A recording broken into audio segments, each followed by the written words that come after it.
Good afternoon. Ako po si Lola Cynthia. 68 years old po ako ngayon. Kapapanaw lang po ng asawa ko. Last March 17. Nakapanood po kami ng isang lola sa YouTube. Inangganyo din po siya ng anak niya para daw ang isip niya malibang, para hindi po ba yung pag matanda na makakalimutin na, para daw po ako ma-refresh ang muta ko. Ano po ako, diabetic at high blood. Ito po ang naging cause ko ng maging maging 7 years na rin po ako. Dati bantay lang po ako ng asawa ko. Siya lang po ang binabantayan ko habang nagda-dialysis. Kasi diabetic po ako. At malimit pong ma-high blood.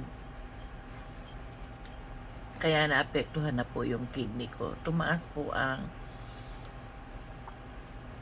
creatinine ko.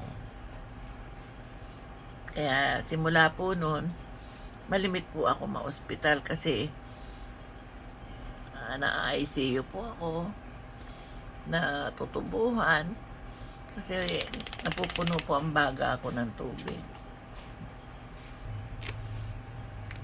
Hanggang ngayon po, ang dialysis ko 3 times a week. Maaga po kami umaalis ng bahay, 4 o'clock.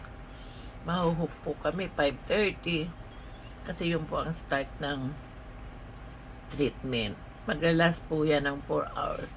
Pag wala pong problema habang ongoing ang treatment, 4 hours po yun. Pero pag bumaba po ang sugar, nagtaas ang BP, yun. Kaya ito po, sana samahan niyo po ako sa laban ko. Ang hirap po. Samahan niyo na lang po ako sa laban ko. Ingat po kayo. Huwag po kayong mahilig sa soft drinks. Kasi yan po ang hindi nawawala sa lamesa ko habang pag kumain. Marami pa po akong i-share sa inyo na hirap ng ganitong sakit. Sundan niyo po ako at i-share ko po sa inyo. Bye!